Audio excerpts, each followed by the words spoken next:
Hopefully this is going to work out. I got this nice old Thermador range, gas range, and the door doesn't close right. Actually, it wasn't on. When he took it off, it couldn't get it back on again. And you can see this side has got it's spring loaded, and this side, this is clearly not connected to something. All right, so that outer stainless steel part just comes off. And I think, so under here, there were washers. These are the screws, but these washers were just, you can see there's Scotch tape on it. They were just Scotch taped right here underneath this, and this would be the top edge. So I just took those off. I'll tape them back up again. This is what is under this door, and you can see this is connected.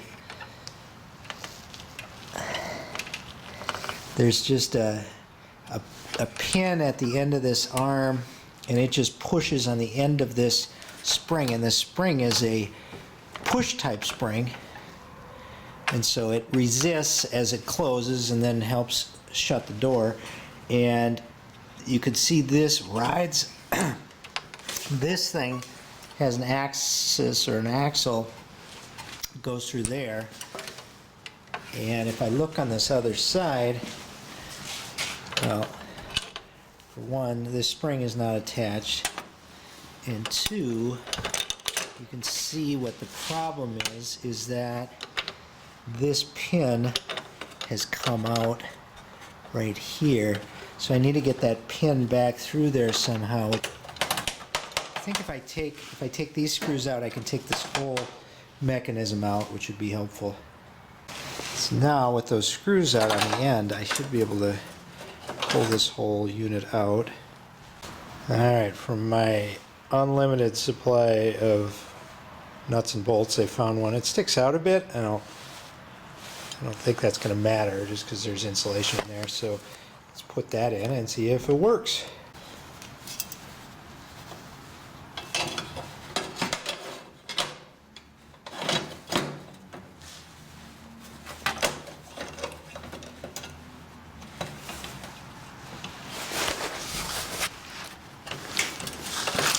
I have to get, so I'm going to have to preload this somehow. I've got to at least use two hands to push this back so that this rides in there like that. So,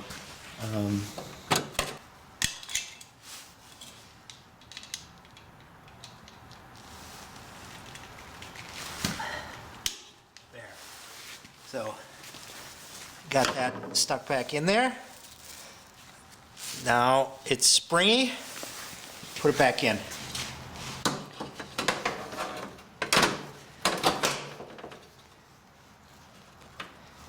Alright.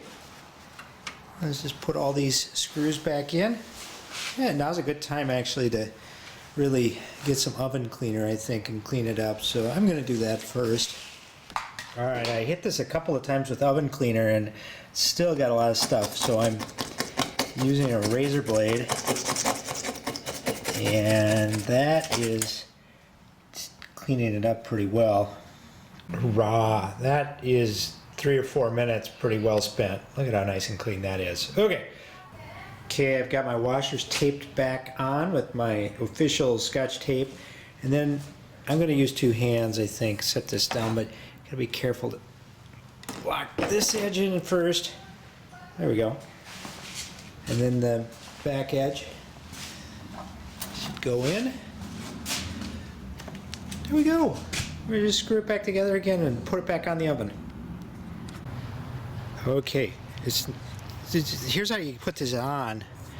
So you're going to put this guy in first, and it helps to have somebody with you. This one isn't in quite all the way. You got to really pull the whole thing up to preload this, and then you're going to slide this in, and this is going to slide back and click in. This notch has to go back there, so I got to put that in. Lord, and I couldn't get it in. I don't know why I couldn't get it in. I got it in. So there we go. Look at that. Nice and closed. Oh boy, isn't she a beauty? Look at that. Are they happy? It works. Now, yeah. All right, now There's only one. I've got. Well, that igniter works sort of. That one works pretty well. These front two, not at all.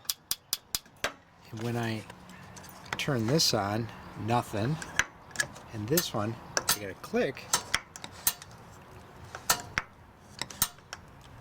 but no igniter sound. So obviously I got some more work to do on this.